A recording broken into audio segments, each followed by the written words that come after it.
তো প্রিয় দর্শক বন্ধুরা, আপনারা দেখছেন আইদাস ইউটিউব চ্যানেল। তো বন্ধুরা, এলাকায় ধানের এবং সর্ষে এবং আলুতে প্রচুর ক্ষতি হয়েছে এবং শীতে যে বৃষ্টি হয়েছে, বৃষ্টিতে প্রচুর কিন্তু ক্ষয়ক্ষতি হয়েছে।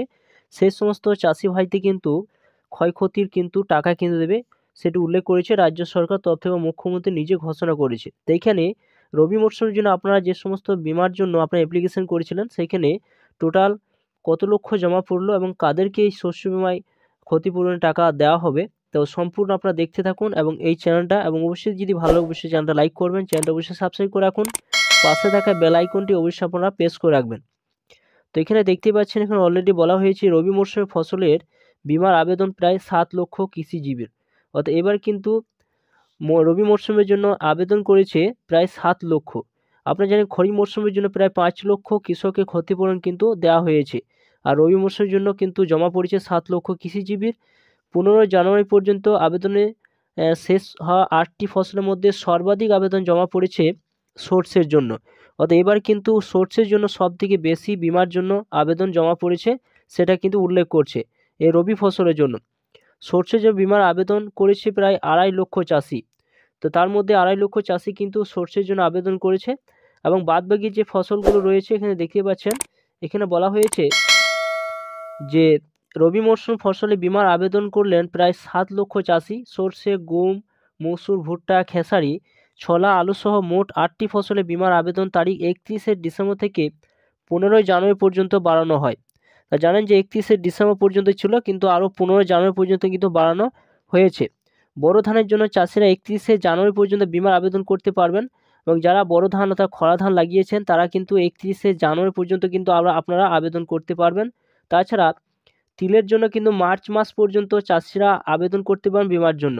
যারা তিল চাষ করছেন তারা কিন্তু আবেদন করতে পারবেন, ডেট দেওয়া হয়েছে মার্চ মাস পর্যন্ত, এখানে দেখতেই পাচ্ছেন। এছাড়া বন্ধুরা, এখানে বলা হয়েছে জেলা কৃষি দপ্তর সূত্রে জানা গিয়েছে যে 15 জানুয়ারি পর্যন্ত রবি মরশুম বীমার আওতাভুক্ত 10টি ফসলের জন্য প্রায় 7 লক্ষ চাষি আবেদন জমা করেছেন। এক চাষি একই আবেদনপত্র একাধিক ফসলের জন্য বীমার আবেদন করেছেন। অর্থাৎ একজন চাষি কিন্তু আলু বা সর্ষে বা আলু, ভুট্টা বিভিন্ন কিন্তু ফসলে কিন্তু তারা আবেদন করেছেন, একই চাষি বা একই ব্যক্তি।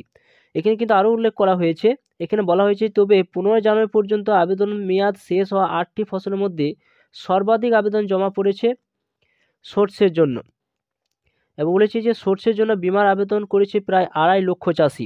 সব থেকে বীমার কিন্তু আবেদন জমা পড়েছে প্রায় সর্ষের জন্য। গমের জন্য আবেদন করেছে প্রায় 30,000 চাষি, মানে গমের জন্য কিন্তু বীমার জন্য কিন্তু সব থেকে কম জমা পড়েছে। বড় ধানের জন্য এই পর্যন্ত আবেদন করেছে প্রায় 1,20,000 চাষি, কিন্তু সব থেকে বেশি কিন্তু জমা করেছে।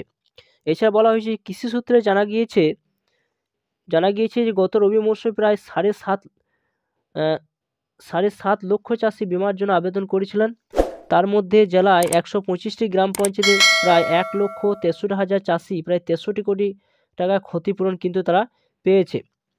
এছাড়া বলা হয়েছে যে আলু, আখ বাদে সমস্ত কিন্তু ফসলের প্রিমিয়াম কিন্তু রাজ্য সরকার দিয়ে থাকে। অর্থাৎ আখ এবং যে আলু রয়েছে সেটা কিন্তু রাজ্য সরকার দেয় না, সেটি কিন্তু যে সমস্ত চাষিরা আবেদন করবে বীমার জন্য তাদেরই কিন্তু সেটা লাগে, বাদবাকি কিন্তু প্রিমিয়াম কিন্তু রাজ্য সরকার দিয়ে থাকে। বলা হয় যে প্রাকৃতিক বিপর্যয়ের জন্য অন্য কোনো কারণে বীমার আওতাভুক্ত বা বীমাকৃত ফসলের ক্ষতি হলে দপ্তরে আবেদন ও উপগ্রহ চিত্র থেকে সংগৃহীত তথ্য অনুযায়ী ক্ষতিপূরণ পেতে পারেন চাষিরা। অর্থাৎ যে সমস্ত এলাকায় যদি ক্ষতি হয়ে থাকে তাহলে তার স্যাটেলাইট মাধ্যমে প্রথমে সেটা যাচাই করা হয় কত পরিমাণ ক্ষতি হয়েছে, তারপর কিন্তু সেটা দেখে তারপর কিন্তু সেই ফসলের বীমা কিন্তু দেওয়া হয় চাষিদের, এমন কিন্তু উল্লেখ করছে। জেলা উপকৃষি অধিকর্তা প্রশাসন মোহনলাল কুমার বললেন যে ক্ষতিপূরণ পাওয়ার ফলে বীমার আগ্রহ বাড়ছে। আমরা অধিক সংখ্যার চাষিকে বীমার আওতাভুক্ত করতে নানাভাবে প্রচার করছি। 8টি ফসলে বীমার আবেদন সময় শেষ হয়েছে, লক্ষ্যমাত্রায় পৌঁছাবো। তো বন্ধুরা, আপনারা অলরেডি জানেন যে সমস্ত চাষিরা রবি মরশুমের জন্য অ্যাপ্লিকেশন করেছেন, তো তারা কিন্তু অলরেডি কিন্তু সেই বীমার যদি ক্ষতি হয়ে থাকে তা অবশ্যই কিন্তু আপনারা পাবেন, এমন কিন্তু রাজ্য সরকারের তরফ থেকে কিন্তু উল্লেখ করেছে। শীঘ্রই কিন্তু আপনারা জানুয়ারি মাসের শেষ দিকে বা আপনারা জানুয়ারি ফেব্রুয়ারি মাসের মধ্যে কিন্তু সেই ক্ষতিপূরণ টাকা কিন্তু আপনারা পেতে পারেন, এমন কিন্তু রাজ্য সরকারের তরফ থেকে কিন্তু উল্লেখ করেছে। এবং সামনে লোকসভা ভোট আসছে। তো থ্যাংক ইউ বন্ধুরা, সকলে ভালো থাকবেন এবং চ্যানেলটা যে ভালো অবশ্যই লাইক করবেন, চ্যানেলটা সাবস্ক্রাইব করে রাখবেন, পাশে থাকা বেল আইকনটি অবশ্যই আপনারা প্রেস করে রাখবেন এরকম ধরনের নিত্য নতুন ভিডিও পেতে।